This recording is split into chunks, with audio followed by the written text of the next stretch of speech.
Hello বন্ধুরা, সবাই কেমন আছো? আশা করি সবাই ভালো আছো।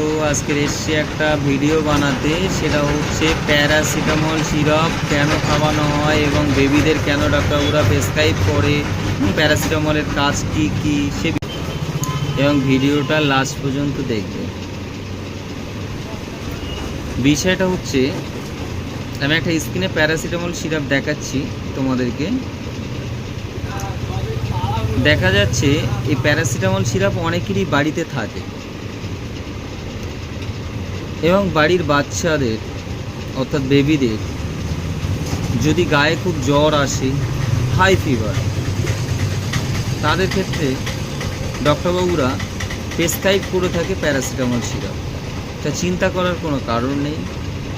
আপনার বাড়িতে যদি প্যারাসিটামল থাকে, আপনার বেবির হঠাৎ একটু জ্বর আসলো, হাই ফিভার হলো, সেক্ষেত্রে আপনি আপনার বেবিকে প্যারাসিটামল সিরাপ খাওয়াতে পারেন। এবং দেখা যাচ্ছে আপনার বেবি খেলাধুলো করছে, দৌড়াচ্ছে, বন্ধুদের সঙ্গে দৌড়োদৌড়ি করতে গিয়ে একটু লেগে যাচ্ছে, গা হাত পায়ে চোট খাচ্ছে, সেক্ষেত্রেও আপনি প্যারাসিটামল সিরাপ খাওয়াতে পারেন। এবং আপনার বেবি যখন খুব কান্নাকাটি করে, যে আমার আম্মু এখানে ব্যথা, ওখানে ব্যথা হচ্ছে, যন্ত্রণা হচ্ছে, সেক্ষেত্রে আপনি প্যারাসিটামল সিরাপ খাওয়াতে পারেন। দেখো, এই জন্য ভিডিওটা বানাচ্ছি।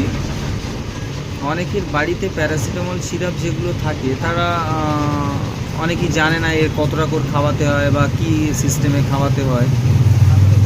প্যারাসিটামল সিরাপটা সাধারণত একটা বয়স আর একটা ওয়েট অনুযায়ী খাওয়ানো হয়। আপনার বাচ্চার যদি বয়স 3 থেকে 6 মাস পর্যন্ত হয়ে থাকে, আপনি 2 ml করে দিনে 3 বার প্রয়োজন মতো খাওয়াতে পারেন। আবার 6 মাস থেকে দেখা যাচ্ছে আপনার বেবির বয়স 1-1.5 বছর হচ্ছে, তাদের ক্ষেত্রে 2.5 ml থেকে 5 ml পর্যন্ত প্রয়োজন মতো খাওয়াতে পারেন। আবার দেখা যাচ্ছে আপনার বেবির বয়সটা আরেকটু বেশি, 3 থেকে 4 বছর, আপনার বেবির ওয়েট 15 কেজি থেকে 16 কেজি, সেক্ষেত্রে আপনার বেবিকে 250 ml এর একটা P250 সিরাপ পাওয়া যায়, ওটা আপনি 5 ml থেকে 3.5 ml পর্যন্ত খাওয়াতে পারেন দিনে 3 বার। এবং ডক্টরের পরামর্শ ছাড়া খাওয়াবেন না। যদি আপনার এমার্জেন্সি হয়ে থাকে, সেক্ষেত্রে আপনি এই সিস্টেমে খাওয়াতে পারেন।